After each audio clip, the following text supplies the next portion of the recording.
Histoire d'en dire plus.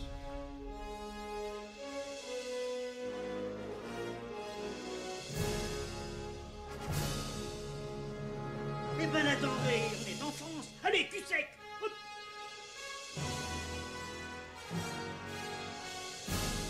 Personne ne veut le croire et pourtant c'est vrai. Ils existent, ils sont là, Tarnatata.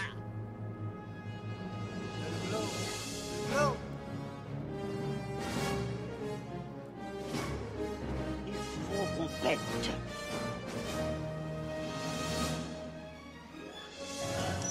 Voyons, circuit branché, convecteur temporel temporisé. Bonjour, bienvenue sur Histoire d'en dire plus. Aujourd'hui, on parle d'un film de Christopher Nolan, un film avec Leonardo DiCaprio. C'est Inception. Allez, c'est parti mon kiki. Alors Inception, ce film particulier qui a laissé personne indifférent, a une explication toute particulière. Donc c'est Christopher Nolan à la réalisation ainsi qu'au scénario. À la musique, on retrouve le grand Hans Zimmer.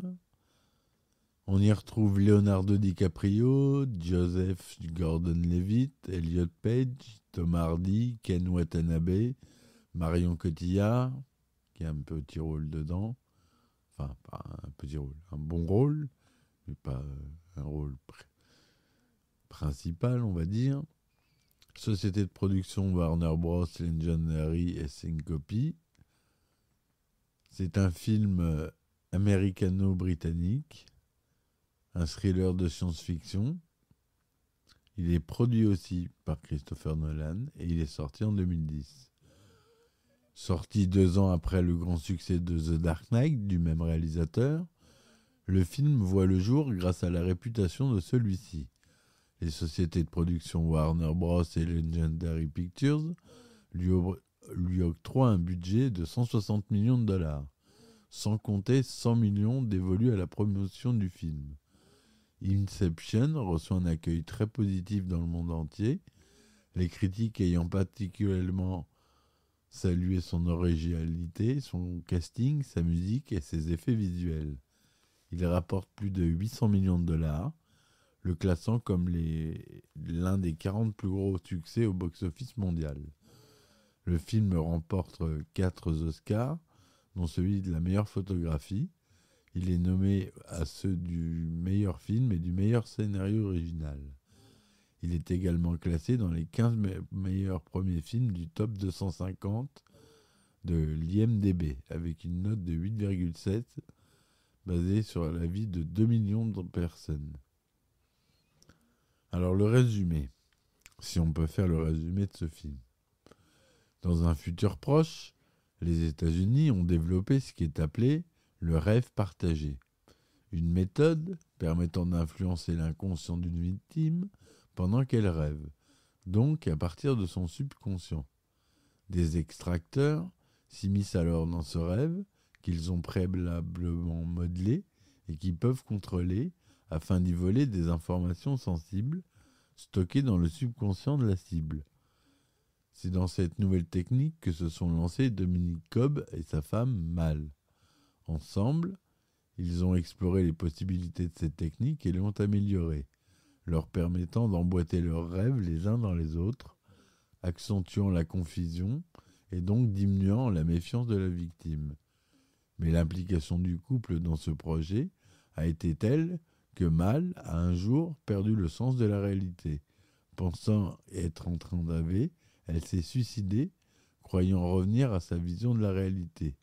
Soupçonné de son meurtre, Cobb est contraint de fuir les États-Unis et d'abandonner leurs enfants à ses beaux-parents. Il se spécialise dans l'extraction, en particulier dans le domaine de l'espionnage industriel. Mercenaire et voleur, il est embauché par des multinationales pour obtenir des informations de leurs concurrents commerciaux. Le film commence donc au cours de la tentative d'extraction d'informations de l'homme d'affaires japonais Saito. Cobb et son équipe échouent cependant à obtenir les informations qu'ils cherchaient, lorsque Saito réalise qu'il est en fait en train de rêver. Mais Saito, impressionné, embauche Cobb pour un travail très particulier. Il souhaite conduire l'héritier d'un empire énergétique à démanteler la société de son père, en implémentant cette idée dans le subconscient de l'héritier, ce qui permettrait à Saito de devenir ainsi le numéro 1 mondial. Appelée Inception, cette technique est réputée pour être impossible, mais Cobb accepte, en échange de relations de Saito lui permettant de revenir aux États-Unis, de revoir ses enfants et d'être innocenté des charges de meurtre à son encontre. Cobb réunit une équipe d'experts chevronnés pour réussir. Outre Arthur, son associé, il embauche Helms, un faussaire spécialisé dans le vol d'identité, Youssouf, responsable de la sédation des participants au rêve, et Ariane, une talentueuse étudiante en architecture, dont le travail sera de concevoir les différents niveaux de rêve. Novice, elle est initiée par Cobb au rêve partagé. Elle découvre les infinies possibilités de manipulation des rêves, mais apprend par hasard les dégâts de la culpabilité que Cobb porte à propos de la mort de sa femme. Cette culpabilité prend la forme d'une projection incontrôlable de son inconscient. Une mâle vindicative qui apparaît encore et encore comme une intruse dans les rêves de Cobb et qui les influence parfois dangereusement. Cependant, la fascination du projet l'emporte sur les risques de ne pas se réveiller d'un des niveaux les plus profonds de rêve, ainsi que sur la menace que représente l'imprévisibilité de la psyché de Cobb. Pour l'aider, Arthur conseille à Ariane de se fabriquer un totem, un petit objet qui peut être visuellement commun, mais dont les propriétés physiques sont modifiées, densité, centre de gravité, etc. Ainsi, son possesseur peut faire la différence entre la réalité, ses propres rêves et les rêves d'un autre. Arthur empêche notamment Ariane de manipuler son totem, un dé pipé. Cobb possède lui-même un totem, son alliance. Lorsqu'il est dans un rêve, il la porte systématiquement à sa main gauche, mais il ne l'a plus dans le monde réel. Le film mène cependant une fausse piste en faisant concentrer le spectateur sur un autre objet que possède Cobb et qui est en réalité le totem de Mal, une petite toupie qui, si elle est lancée dans un rêve, tourne indéfiniment sans jamais tomber. Ariane se munira d'une pièce de jeu d'échecs qui ne peut pas tomber en rêve. L'équipe prévoit de mettre en œuvre le plan au cours du vol de Sydney-Los Angeles, le plus long du monde. Pendant le vol, ils droguent leur cible, Robert Fisher, et Cobb, Arthur, Hims, Ariane, Youssouf et Saito le rejoignent dans son rêve.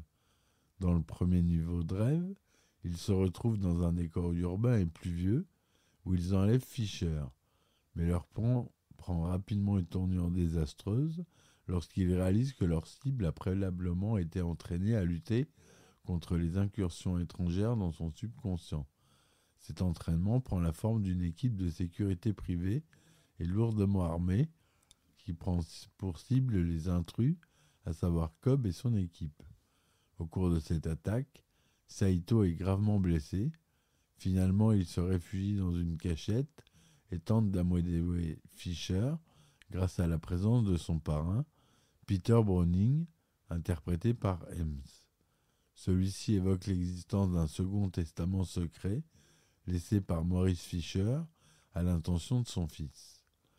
Cobb décide de descendre à un niveau de rêve inférieur et il s'échappe dans une camionnette conduite par Youssouf tout en se plongeant dans ce nouveau rêve emboîté.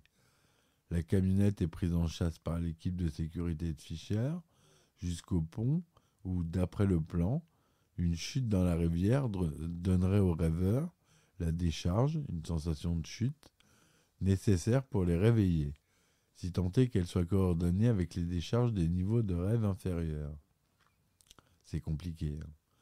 D'après la règle, qui veut que la vitesse de pensée soit potentialisée dans les niveaux de rêve les plus profonds, Le temps s'y déroule donc plus lentement que dans le niveau de rêve supérieur.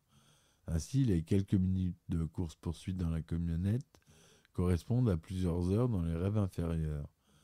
Dans le deuxième niveau de rêve, un hall d'hôtel d'affaires, Cobb accoste Fisher en lui disant qu'il est une projection de son esprit, un allié dans la protection de son subconscient contre des forces extérieures voulant lui extraire des informations. Fisher se laisse duper et accepte de le suivre dans un troisième niveau de rêve où il va tenter de mettre la main sur le second testament de son père et prendre connaissance de son contenu. Alors qu'Arthur a la tâche de trouver le moyen de leur donner une décharge dans ce second niveau, Cobb, Ariane, Salto, Ernst et Fisher s'endorment à nouveau et se retrouvent dans le troisième niveau, une forteresse hautement sécurisée en montagne. Après avoir réussi à s'infiltrer au cœur de la place forte, les choses se compliquent. Lorsque Saiko succombe à ses blessures et que Fisher est abattu par Mal, avant d'avoir pu ouvrir le coffre-fort contenant le testament. Mais Ariane persuade Cobb de pénétrer dans le dernier niveau de rêve, le plus profond, appelé les limbes, où se rassemblent tous ceux qui meurent dans un rêve, mais qui, en raison de grosses doses de sédatifs, sont incapables de se réveiller et sont donc condamnés à y errer pour l'éternité, le temps y étant distendu à l'infini. Dans les limbes, Cobb retrouve une projection de Mal qui tente de le convaincre de rester avec elle. Cobb révèle à Ariane comment il savait que l'inception était possible. Il l'avait déjà réalisé avec sa femme. À une époque, ils avaient décidé de s'installer dans les limbes et avaient construit tout un monde là-bas. Mal avait fini par oublier ce qui n'était pas la réalité, mais Cobb voulait revenir dans le monde réel. Il lui avait alors inséré l'idée qu'elle était dans un rêve, espérant ainsi la ramener dans la réalité. Mais l'idée avait tellement bien germé dans l'esprit de Mal qu'elle s'est finalement persuadée que la réalité dans laquelle elle avait émergé était simplement un niveau supérieur du rêve et que la réalité était plus haut encore. Alors qu'Ariane saute dans le vide avec Fisher pour se réveiller avec lui, dans le troisième niveau de rêve, Cobb part à la recherche de Saito, piégé lui aussi dans les limbes, sans qu'il n'ait aucune trace de retrouver ses enfants. Dans la forteresse, Fisher ouvre le coffre-fort où il découvre le fameux testament de son père, qui ne le convainc pas de suivre ses traces et de vivre une autre vie que la sienne. L'inception réussit donc, puisque Fisher, touché par la prétendue dernière volonté de son père, accepte de démanteler l'empire commercial de ce dernier. Cobb rencontre un Saito déjà devenu sénile et le persuade de tenir son engagement et de revenir à la réalité avec lui. Peu après, tous se réveillent dans l'avion alors que l'appareil amorce sa descente sur Los Angeles. Saito passe un appel, après quoi Cobb passe sans problème les contrôles de sécurité de l'aéroport. Il rentre donc enfin chez lui et il retrouve ses enfants. Avant de les rejoindre, Cobb lance sa toupie sur la table. Celle-ci tourne et vacille légèrement, mais Cobb ne regarde pas le résultat et le film se termine avant son éventuelle chute. Si le spectateur était attentif, il a compris que Cobb était bien dans le monde réel, car il ne portait pas sa bague au doigt. Ça, c'était la petite histoire pour bien comprendre la fin. Voilà ce film complètement fou, qui est à revoir plusieurs fois parce qu'il est sur plusieurs niveaux. Il est assez compliqué à comprendre. À la photographie, on retrouve Wally Pfizer. Au montage, Lee Smith. Hans Zimmer, comme j'ai dit, à la musique. Ça a été tourné en 35 mm et 65 mm de 40e, son Dolby Digital DDS SDDS. Durée 148 minutes. Il est sorti aux États-Unis le 16 juillet 2010 et en France le 21 juillet 2010. À cette époque-là, comme à notre époque maintenant, les films, il y a beaucoup moins de différence entre la sortie américaine et la sortie française. Leonardo DiCaprio, il joue Cobb, l'extracteur. Joseph Gordon-Levitt, il joue Arthur, l'organisateur. Elliot Page, Ariane, l'architecte. Tom Hardy, Ames, le faussaire. Ken Watanabe, Saito, le touriste. Marion Cotillard joue Mal. Dilep Rao joue Youssouf, le chimiste.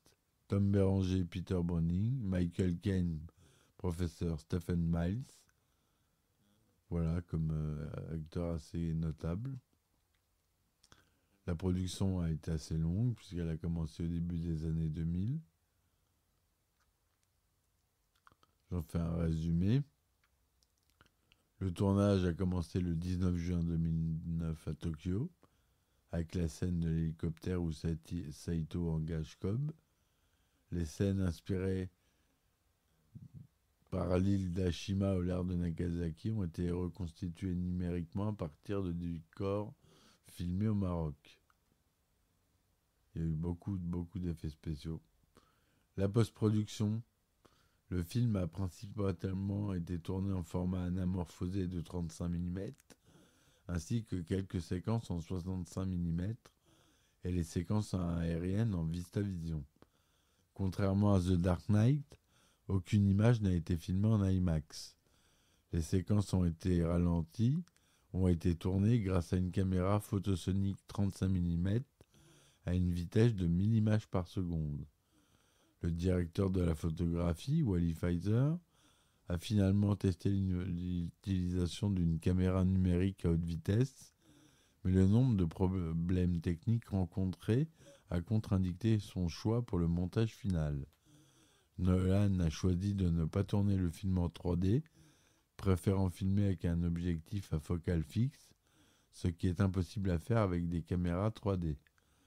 Nolan a par ailleurs critiqué l'image sombre que la projection en 3D produit et contredit ceux qui affirment que le film traditionnel ne permet pas une perception de la profondeur. Je crois qu'il est inapproprié d'opposer la 3D et la 2D. Tout le principe des images cinématographiques est de refléter les trois dimensions. 95% de la profondeur que l'on perçoit à l'écran vient des techniques d'occlusion, de la résolution, de la couleur, et ainsi de suite. Donc l'idée d'appeler un film en 2D un film en 2D est un peu trompeur. Le réalisateur a cependant fait un test de conversion 3D en post-production, mais a estimé que même si cela était possible, il allait manquer de temps pour terminer la conversion selon un niveau de qualité qui le satisferait.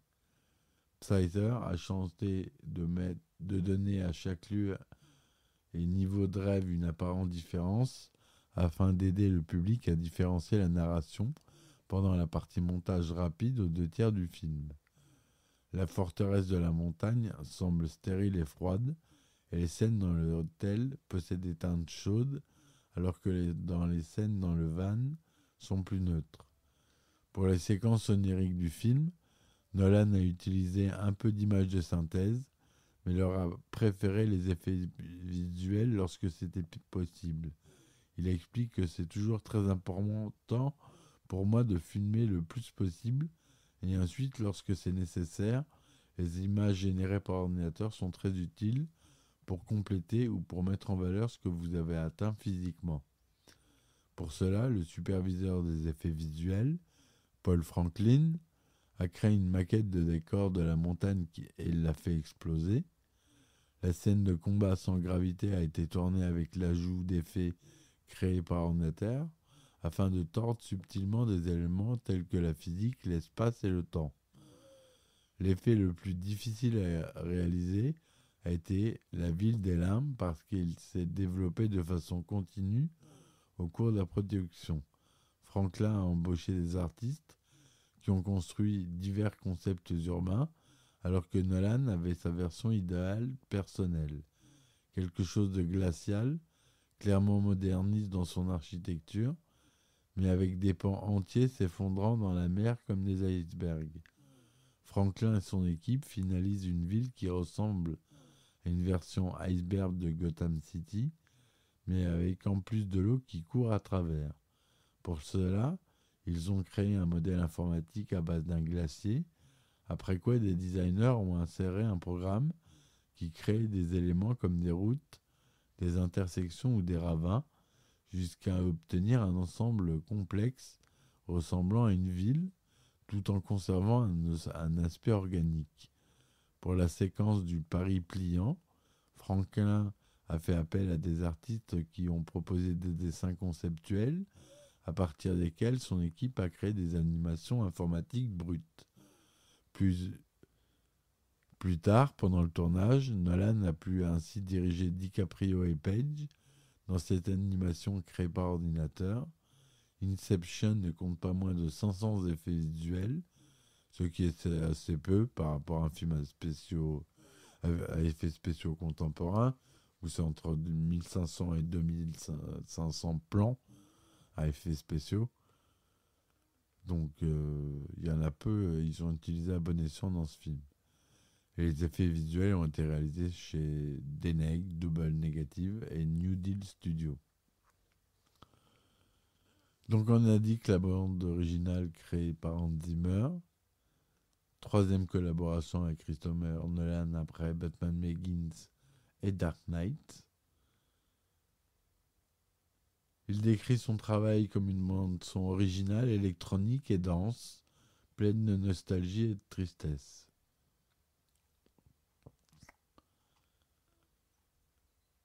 Voilà, je pense qu'on a fait le tour de ce film. Un film à revoir plusieurs fois pour bien comprendre tout le film. Moi, la première fois, je vous avouerai, j'ai pas tout compris. J'ai fait oula. Faut que je le revoie. Je l'ai pas regardé tout de suite, j'ai attendu un peu. Et je l'ai re-regardé. Je l'ai regardé au moins 3 ou 4 fois, j'ai dû le voir. Et à chaque fois, je comprenais. Je sais qu'il y en a encore. Il y a encore d'autres visionnages qui peuvent attendre. Voilà mes amis, j'espère que cette critique vous aura plu. N'hésitez pas à laisser des commentaires et des likes. Je vous remercie de m'avoir écouté. Je vous dis à très vite pour une nouvelle chronique. Supportez-moi sur mes différentes plateformes. Ulule, Patreon, Tipeee. Il y a des épisodes inédits, des anecdotes de tournage, etc. Allez, j'ai tout dit. Bonne soirée. Ciao, ciao. Histoire d'en dire plus.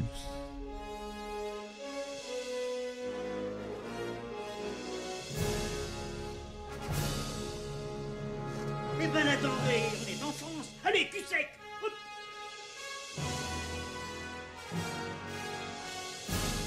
Personne ne veut le croire et pourtant c'est vrai. Ils existent, ils sont là, Tarnatata.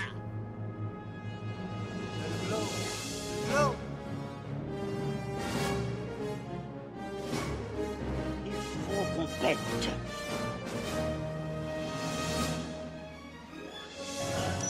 Voyons, circuit branché, correcteur temporel temporisé.